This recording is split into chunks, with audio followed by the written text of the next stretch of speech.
इस फिल्म की कहानी एक स्पेसशिप से शुरू होती है जो आसमान से सीधा जमीन पर आ टकराता है, जिसमें से 3 से 4 एलियंस बाहर निकल कर आते हैं। इन चारों को लैब लेकर जाया जाता है, जहां रास्ते में एक एलियन एक पुलिस वाले की बॉडी में घुसकर बाहर निकल जाता है और कई पुलिस वालों को मार देता है। वो शहर की तरफ बढ़ता है, वहां जाकर भी काफी लोगों को मार देता है। अब अगले सीन में हम इस कहानी के हीरो एडी को देखते हैं, जो एक रिपोर्टर है। वो अपनी गर्लफ्रेंड के साथ उसी के घर में रहता है, जिसका नाम एन होता है। एन पेशे से एक लॉयर है और वो लाइफ फाउंडेशन कंपनी के लिए काम करती है। अगले दिन एडी का बॉस उसे बुलाता है और उसे कहता है कि तुम्हें लाइफ फाउंडेशन कंपनी के सीईओ कार्लटन ड्रेक का इंटरव्यू लेना है। उससे बात करते हुए ध्यान रखना कि वो एक पावरफुल इंसान है और तुम्हें उससे कोई भी गलत सवाल नहीं पूछना है।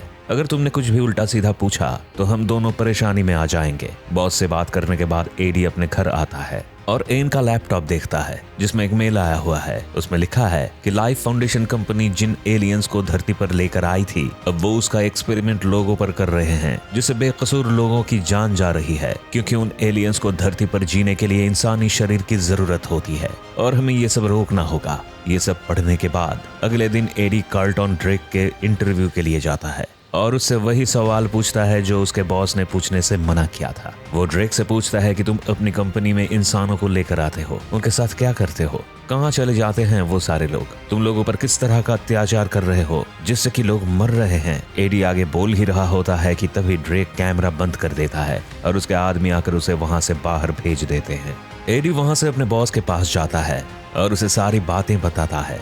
ये सब सुनकर उसके बॉस को उस पर बहुत गुस्सा आता है और वो उसे नौकरी से बाहर निकाल देता है। साथ में इनको भी लाइफ फाउंडेशन कंपनी से निकाल दिया जाता है। इसके बाद से ही एडी और एन का झगड़ा होने लगता है। एन एडी से अपनी सगाई तोड़कर वहां से चली जाती है। फिल्म की कहानी आगे बढ़ती है और हम ड्रेक को देखते हैं, जो अपनी लैब में एक्सपेरिमेंट कर रहा है। वो एक खरगोश के शरीर में एलियन को डालता है और उसे एक बॉक्स में बंद कर देता है। खरगोश का शरीर धीरे धीरे बढ़ने लगता है।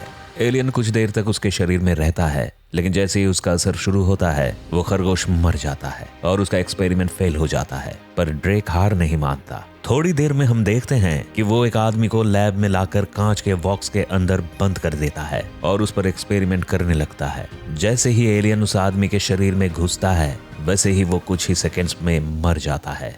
ड्रेक का एक और एक्सपेरिमेंट फेल हो जाता है। एक्सपेरिमेंट करते समय वहां डोरा नाम की एक और साइंटिस्ट मौजूद होती है। उसे ये सब देखकर बहुत बुरा लगता है और उसे महसूस होता है कि ड्रेक के सनकीपन की वजह से इन सब मासूम लोगों की जान जा रही है।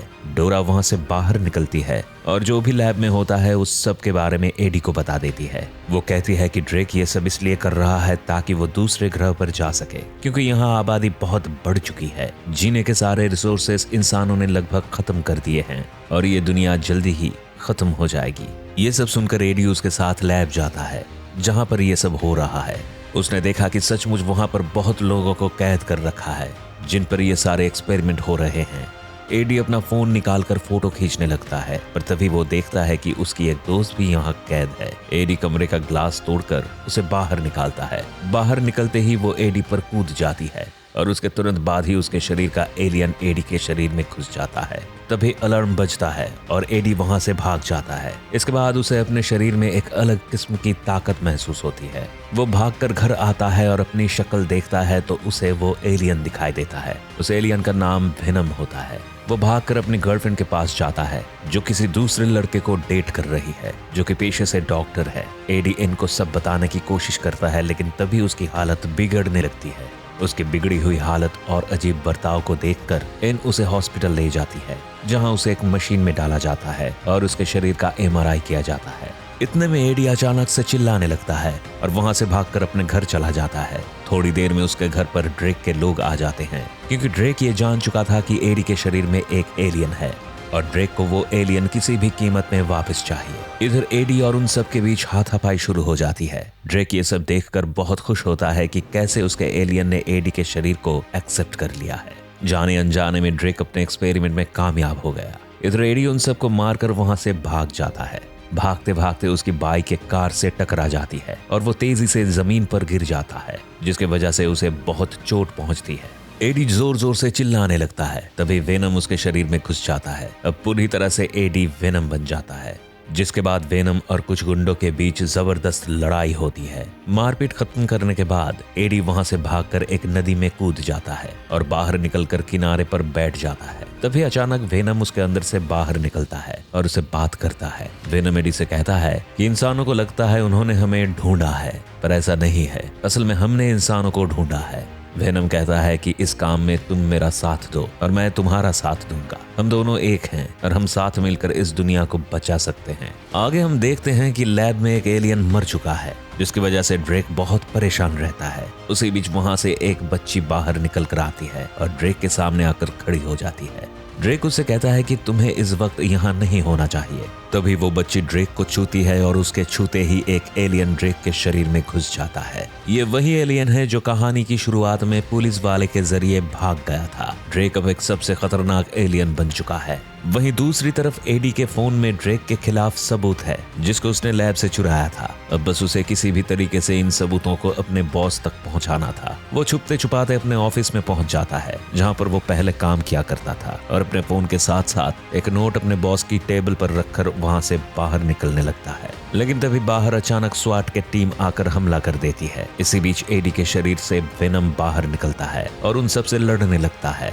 वेनम उन सबसे लड़ ही रहा होता है, तभी एडी की गर्लफ्रेंड वहां आ जाती है और एडी को वेनम के रूप में देखकर बहुत डर जाती है। एडी एन को समझाने की कोशिश करता है, लेकिन एन उसे सीधे हॉस्पिटल चलने को कहती है। एडी उसके साथ हॉस्पिटल चला जाता है। वहां जाकर फिर से उसके शरीर का एमआरआई किया जाता है। मशीन से फिर से वही तेज आवाज निकलने लगती है, जिसकी वजह से वेनम एडी के शरीर से बाहर निकल जाता है। कुछ ही देर में एडी हॉस्पिटल से बाहर निकलने लगता है, लेकिन इतने में वहां ड्रेक के लोग आ जाते हैं और उसे ले जाकर ग्लास के कमरे में बंद कर देते हैं। ड्रेक उसके पास आता है और कहता है कि तुम्हारे अंदर जो कुछ भी है वो मुझे दे दो। एडी कहता है कि तुमने बहुत देर कर दी, मेरे अंदर जो भी था वो अब बाहर निकल चुका है। ड्रेक को उसकी बातें पसंद नहीं आती, उसे बहुत तेज गुस्सा आता है और वो एडी को डराने के लिए अपने आप को एलियन में बदल लेता है, क्योंकि ड्रेक के अंदर भी एक सिम्बायोट है और अब वो ज्यादा ताकतवर बन गया है। ड्रेक अपने आदमियों से कहता है कि एडी को मार दो। उसके लोग उसे बाहर ले जाकर मारने ही वाले होते हैं कि तभी वहां एन आ जाती है, जिसके अंदर अब वेनम है। वो एडी को उन गुंडों से बचा लेती है,